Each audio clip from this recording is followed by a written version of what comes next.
بسم اللہ الرحمن الرحیم۔ السلام علیکم۔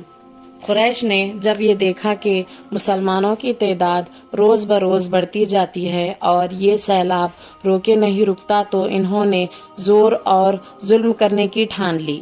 جس غریب مسلمان پر جس کافر کا بس چلا اس کو طرح طرح سے ستانے لگے۔ دوپہر کو عرب کی ریگستانی اور پتھریلی زمین بے حد گرم ہو جاتی ہے۔ اس وقت وہ بے یار و مددگار مسلمانوں کو پکڑ کر اس تیز دھوپ میں اسی گرم زمین پر لٹاتے، چھاتی پر بھاری پتھر رکھ دیتے، بدن پر گرم بالو بچھاتے، لوہے کو آگ پر گرم کر کے اس سے داغتے۔ یہ وہ سزائیں تھی جو بلال رضی اللہ تعالیٰ عنہ اور صہیب رضی اللہ تعالیٰ عنہ دو مسلمان غلاموں کو دی جاتی تھی۔ اس سے بھی تسکین نہ ہوتی تو حضرت بلال رضی اللہ تعالیٰ عنہ کے گلے میں رسی باندھتے اور لونڈوں کے حوالے کرتے اور وہ ان کو گلیوں میں گھسیٹتے پھرتے، لیکن ان کا یہ حال تھا کہ اس حالت میں بھی زبان پر احدن احدن ہوتا، یعنی وہ خدا ایک ہے، وہ ایک ہے۔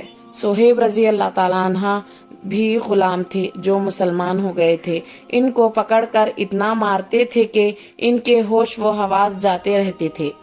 خباب رضی اللہ تعالیٰ عنہ بن ارت بھی پرانے مسلمانوں میں تھے۔ ان کو طرح طرح کی تکلیفیں دی گئی، یہاں تک کہ ایک دن گرم کوئلوں پر ان کو چت لٹایا گیا اور اس وقت تک نہ چھوڑا گیا جب تک کوئلے ٹھنڈے نہ ہو گئے۔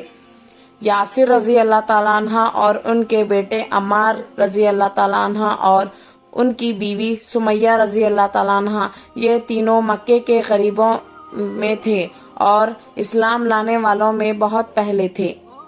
یاسر رضی اللہ تعالیٰ عنہ تو کافروں کے ہاتھوں سے تکلیف اٹھاتے اٹھاتے مر ہی گئے۔ سمیہ رضی اللہ تعالیٰ عنہ کو ابو جہل نے ایسی برچھی ماری کہ وہ جا بحق ہو گئی۔ عمار رضی اللہ تعالیٰ عنہ کو تپتی ہوئی زمین پر لٹا کر اتنا مارتے کہ وہ بے ہوش ہو جاتے۔ زنیرہ رضی اللہ تعالیٰ عنہ ایک مسلمان باندھی تھی۔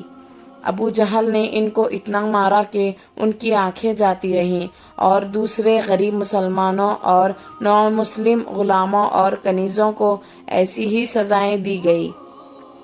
حضرت ابو بکر رضی اللہ تعالیٰ عنہ نے حضرت بلال رضی اللہ تعالیٰ عنہ، عامر رضی اللہ تعالیٰ عنہ، لبنہ رضی اللہ تعالیٰ عنہ، زنیرہ رضی اللہ تعالیٰ عنہ، نہدیہ رضی اللہ تعالیٰ عنہ اور ام عبیس رضی اللہ تعالیٰ عنہ وغیرہ مسلمان غلاموں اور باندیوں کو ان کے ظالم اور بے رحم مالکوں سے خرید کر آزاد کر دیا۔ یہ تو غریب مسلمانوں کا حال تھا جو عزت اور دولت والے تھے، وہ اپنے بزرگ رشتہ داروں کے پنجوں میں تھے۔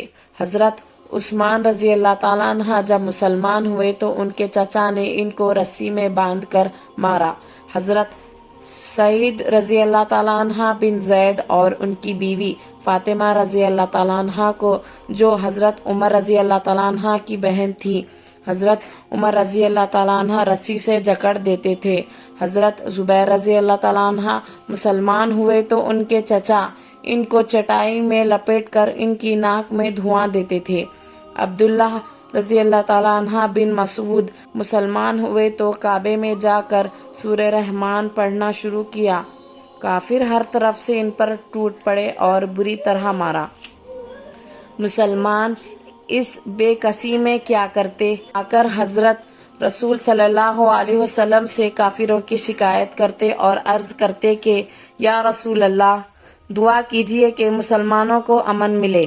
آپ صلی اللہ علیہ وسلم ان کو تسلی دلاسا دیتے اور اگلے پیغمبروں کا حال سناتے اور انہوں نے حق کی راہ میں جو تکلیفیں اٹھائی ان کو بیان کرتے اور فرماتے کہ حق کا آفتاب زیادہ دیر باطل میں چھپا نہیں رہ سکتا۔